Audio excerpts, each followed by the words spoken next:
In fifth grade, we're all taught that our bodies are made of atoms and there are electrons in the outer part of these atoms, and the electrons repel. Thus, there are great distances. This doesn't even show it, but there are great distances between the atoms. We don't actually touch anything because the electrons repel each other. What we are is energy fields. In fact, what we are quantum energy fields, as we see here, even in the empty spaces, because this energy of what we truly are, because we cannot perceive the atoms, what we truly are is an energy. And by opening our minds and opening our hearts, we can increase our energy dramatically. Opening our minds, releasing our fixations of ideas, can increase our energy. There ought to be something very special about the boundary conditions of the universe. And what can be more special than that there is no boundary?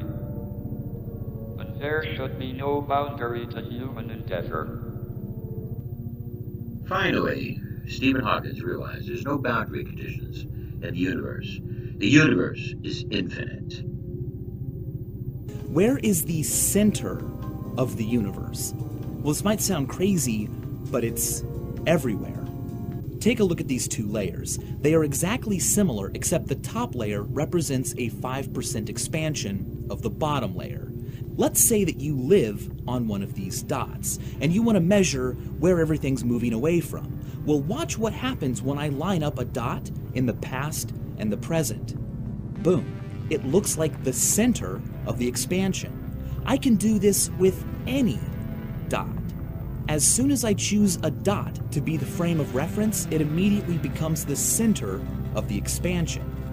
No matter where you are or who you are or what your friends or your parents tell you, you really scientifically are the center of the universe.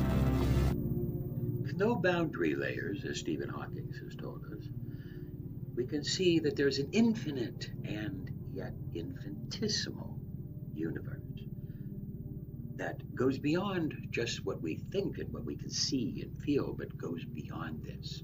And as we go deeper and deeper and deeper into seeing this infinity, we start to realize that there is truly infinity to the power of infinity. I welcome you. Infinity to the power of infinity will imply that there's an indeterminacy. That even as we interact with others, there's an indeterminacy. Yes, there are rules, and just like in the game of chess, there are rules, but the rules of the game are only on the chessboard. And we have to recognize that our consciousness has these rules, and we force these rules. Now, the small mind only sees just the rules. But what we are going to see then, in a world where we are energy, and there's infinity to the power of infinity, all things are possible. With all things possible, how could anybody say something is not possible? Our scientific philosophy should not be constructed solely by the limits of our observations. We need to free our mind. We're going to show you true stories of the supernatural, so-called supernatural. You judge for yourself. Open your mind. We submit these stories for your approval. Have you ever had the feeling that you knew what someone was going to say just before he said it? Or have you ever walked into a strange room and had the sensation that you'd been there before? Well, if you have, you've taken a small step beyond. Now watch a giant step.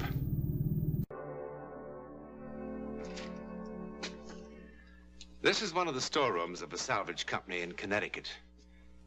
It may seem a most unlikely place to begin the incredible saga of German U-boat 147, but there's a reason for my being here. A fantastic reason, which I'll explain later. Actually, the story began some years ago, and a long way from Connecticut.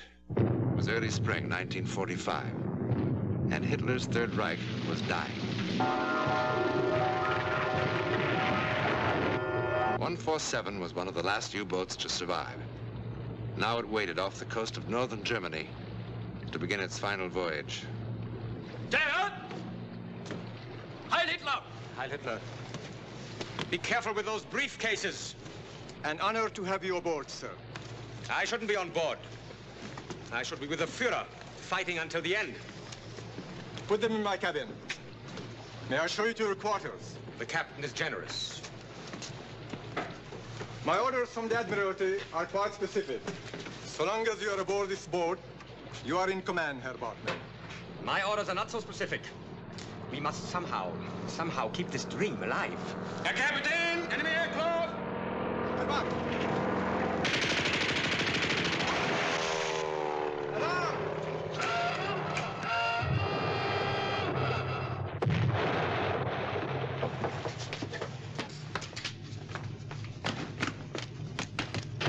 Head secure! Dive to 40 meters! 40 meters, Captain! Left rather hard. Steady. 1 to 0. We'll be underwater in 30 seconds.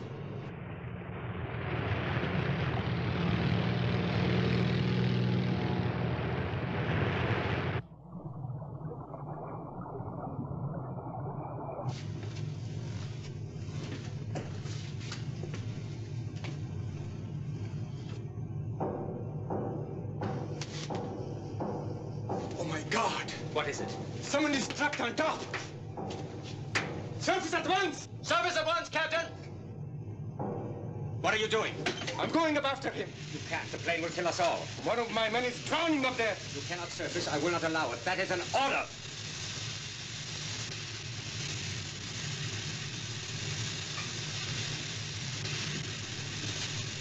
Resume driving position to 40 meters. 40 meters, Captain!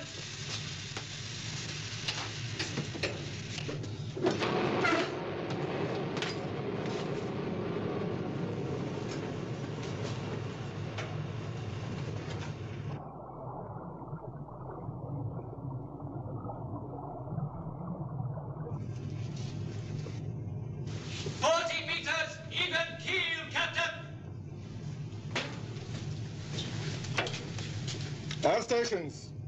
This is the captain. Check all personnel and report. Oh, I have never been on a U-boat. Is smoking permitted? No, Herr Bartman. No? No, there is battery gas aboard. It might explode. What a ball. What a beautiful cigarette case. Yes, it is, isn't it? The inscription on the inside might interest you. The Führer. It was given to me at Nuremberg in 1938. A million voices singing the Horst Wessel song. The torches turning their faces red. Those were days, my boy.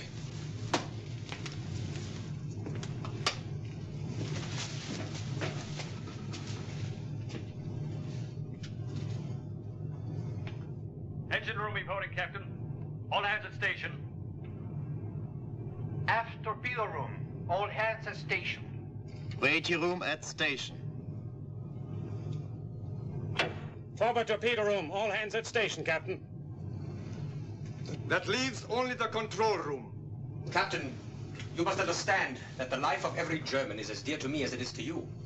But on this voyage, my dear Captain, you're carrying something more precious than life. And that is? You are carrying the last hope of the Third Reich. All that is left of Germany are a few U-boats, such as this one, moving under the sea, with a half a dozen leaders like myself. This is not vanity. This is a historical fact. When did you see the Führer last? I do not want to talk about that. He's become an old man. His vitality all gone. His whole body trembles. Imagine those wonderful eyes, dead. I wept. I admit it, I wept. Captain! All hands at stations in control room. Are you certain? Certain, Captain. No one missing. How can that be? Could it have been the bullets from the plane? Possibly some seaweed caught on the cables when we crash-dived, Captain. I suppose it's possible. Well, then we're upset about nothing. All is well. That is a good omen. I feel rather tired. Would someone take me to my cabin, please? Friedel, Yes, Captain. Show her Bachman to my quarters. Yes, Captain.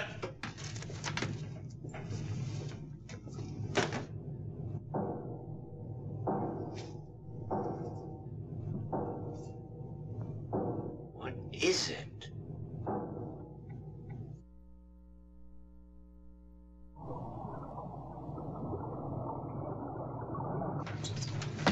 Check every valve, bolt, and fitting on this boat.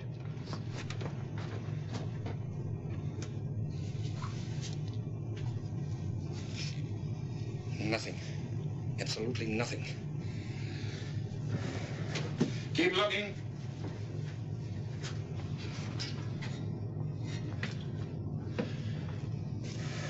I checked the engine room, the aft torpedo room, and the forward torpedo room. Everything is working perfectly. Oh, I found a loose sprocket on one of the ventilator fans, but that could not have caused the noise. Well, let's hope we are through with the sound. What's that? A little party. I gave the men permission. But they'll wake Herr Bartman. The poor man finally fell asleep. I'll tell him to stop. Lieutenant, didn't you hear me? I gave them permission.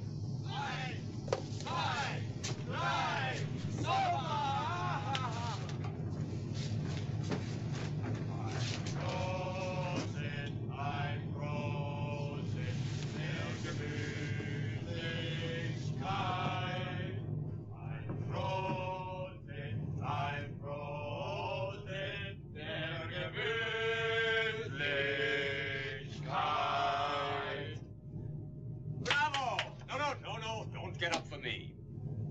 I'm not a worshipper of dignity like the good captain. Some of my best memories are of being with young people at party meetings. They were like my own boys. Well now, whose birthday is it? My wife's, sir. Your wife's? How charming. Did they wake you up, Herr Bartman? No, it's all right. The sound has stopped. Yes. It's more pleasant to be awake now. Go to my cabin. You will find a bottle of cognac there. Bring it here. At once. Your wife, huh? Well, how old is she? Elsa's 21. I hope. You hope? She's been reported missing. Oh, come now. Let's cheer up. I may have to send a message to Herr Goebbels saying that we have discovered a defeatist among us. Herr Goebbels will say, shoot him right away. Herr Bartman. Ah, thank you. Cognac, huh? It's better than beer, isn't it? Here we go. Little cognac for you. Little cognac for you. All right, here, my boy.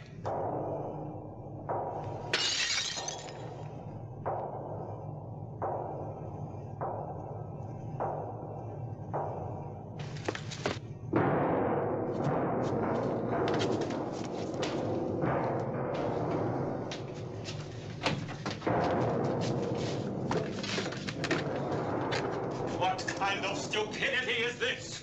There must be some way of finding out where this is coming from. We've checked everything inside the hull. Every piece of machinery is working perfectly. Then why is there this pounding? When we surface to recharge batteries, we'll check the superstructure. Maybe it's up there. And when will that be? When it's possible. Oh, it's bad enough to be sealed up in this coffin, choking on the smell of oil and men. But to endure this idiotic... No! It's coming from here, yes, but there is nothing wrong. It's tight as a drum. Captain, I want to ask you a question. Well? Is it possible that one of the men in your crew is doing this deliberately? Deliberately? Why should anyone? Oh, come now. Don't be that simple-minded. I don't understand. To shatter my nerves, of course.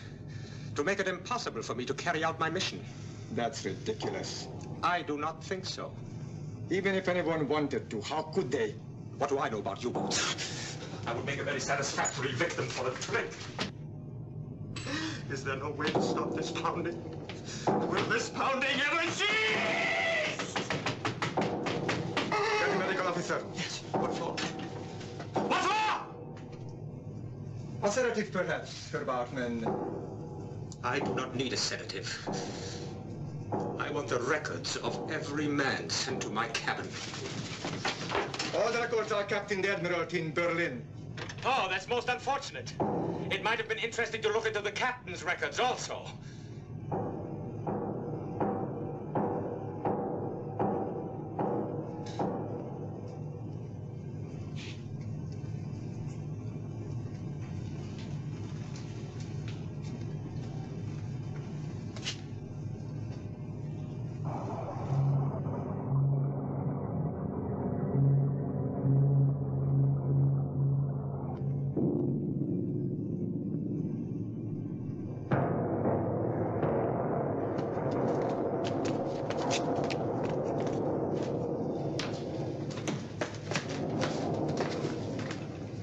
poundings in my cabin! Right outside the wall! Surface at once and find out what it is. We can't. It would be too dangerous. Surface at once! Surface at once! Surface at once, Captain!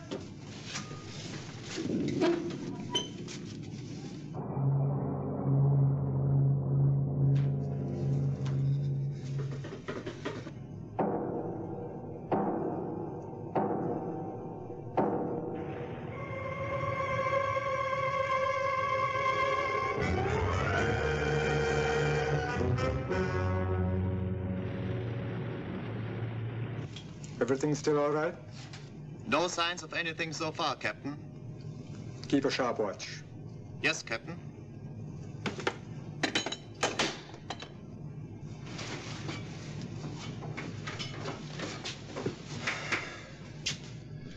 Nothing.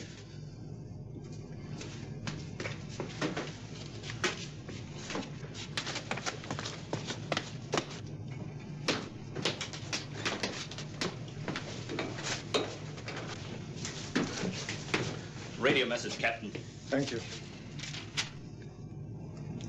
Where was this picked up? Shortwave from London.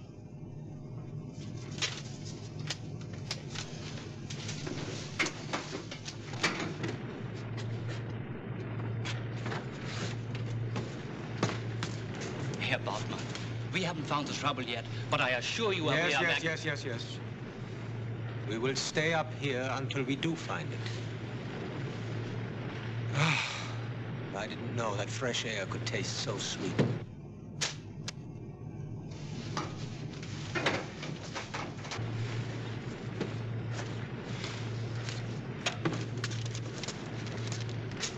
For me?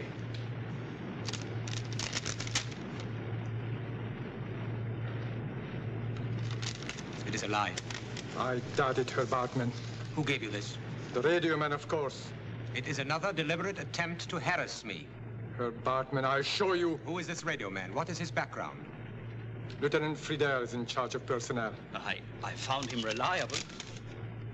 Admiral Dönitz announced today that Adolf Hitler died during the night of April 30th. A Reuters dispatch reports that Hitler killed himself. It's a lie. It's a lie. It's a lie. It's a filthy lie! The Fuhrer would never do anything like that. No, sir. I do not believe in the reliability of your radio man. But Herr Bartmann, I was... Why do you insist on defending him? I'm not defending him. It's a lie! It's a lie! A filthy lie!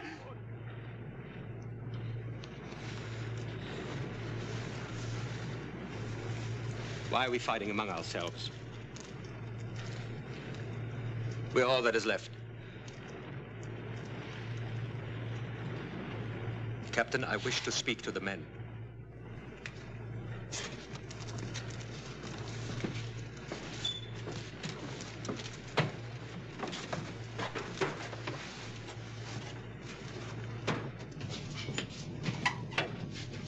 Attention! This is the captain. Attention! This is Bautmann. I bring you terrible news, my comrades. The Fuhrer is dead.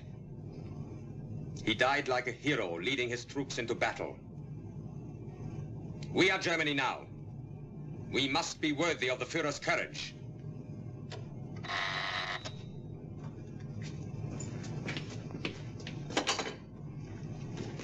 Captain.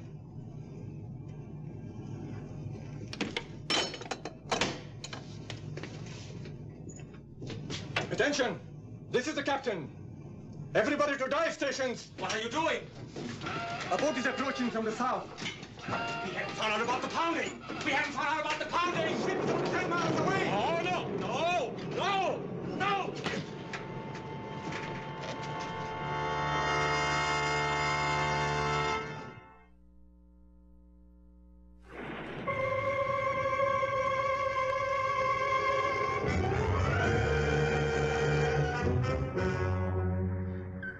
The propeller noises are stronger now. 1, 2, 5 revolutions.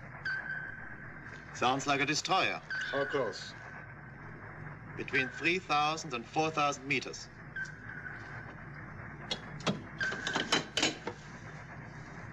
Lieutenant Schneider? This is the captain. What is our depth? 90 meters. An enemy destroyer is approaching. We will be under depth charge attack in approximately 4 minutes. You are to begin procedures for silent routine. Yes, Captain.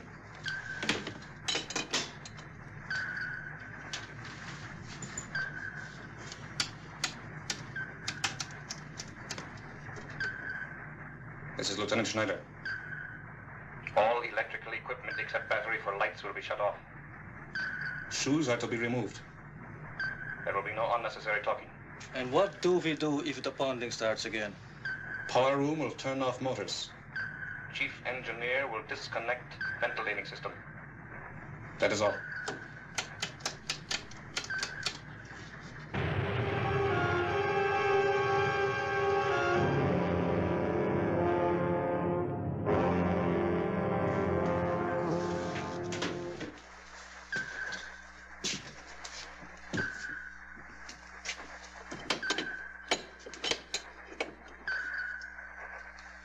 Giving further information.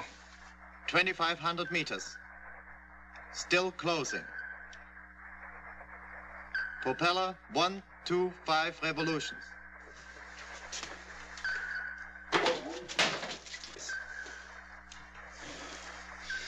If that is the only sound we make, we will be all right, Captain. How close? 2,200 meters. Closing. No, wait. Going over to new course. Approximately 228. He may be losing us. He's veering away.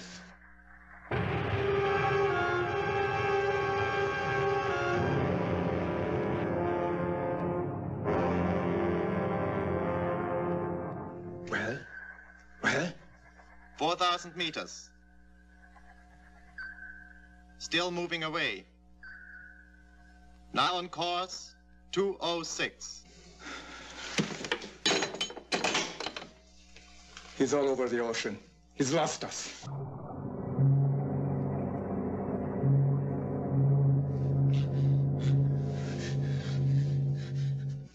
Where am I? Oh, I'm suffocating. I'm suffocating. I'm suffocating. I'm suffocating. I can't breathe. Get out.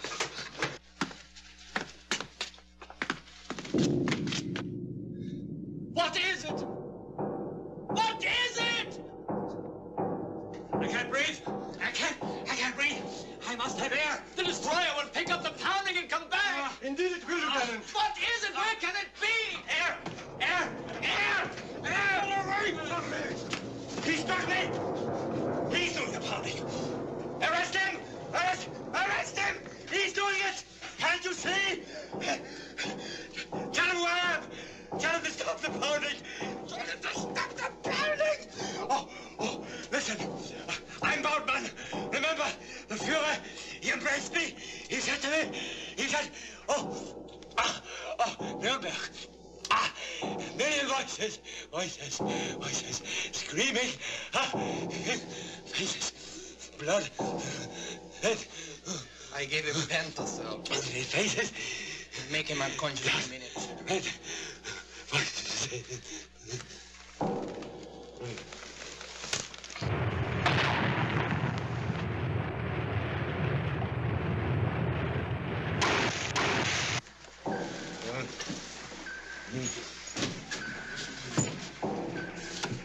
All stations. This is the captain. This is the captain. Reach for deep charges. Are we going to try to run for it, Captain? Run? Where can we run? We're setting ducks. It stopped. He's unconscious now. Will somebody give me a hand?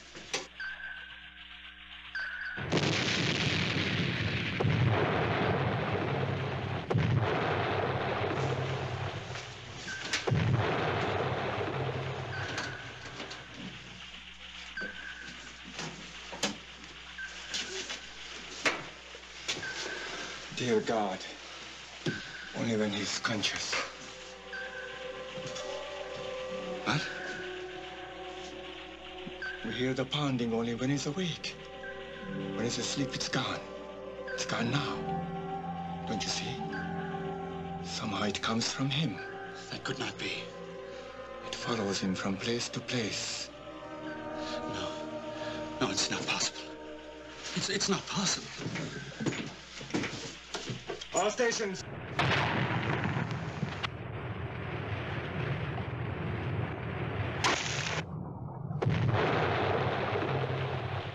This is the Captain. Restore power and prepare to surface. Aim to forward tank. Left rudder.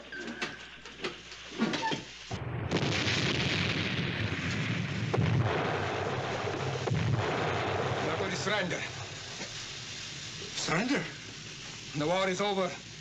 Do you want to die down here with her, Bartman? What could it have been? Wonder about it for the rest of your days. Just as I shall. Who knows?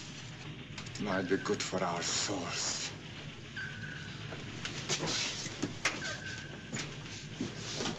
All hands! This is the captain. We are going to surrender. Through the courtesy of the Hornsby Salvage Company in Connecticut, I offer this wrench as one of the strangest mementos of World War II. In 1946, the Hornsby people bought U-boat 147 for scrap. When the outside hull of the ship was cut away, this wrench was found in the hands of a skeleton. During the frenzied war effort of the German U-boat yards, sometimes a workman died unnoticed inside the tank spaces, which then became his unmarked tomb. Now, that explains the skeleton, but it doesn't explain the pounding. However, I have a theory. It's my own, of course. What about the man who held this wrench? What was he? Was he a slave laborer from the Balkans or France, Poland? Or was he a German whose hatred of the Nazis did not end with his death? What was he? Yes, the pounding from this troubled skeleton with that wrench that followed around that Nazi official trying to save the Nazi party. And that's something that that skeleton couldn't tolerate from beyond the grave. Very interesting. Is it possible?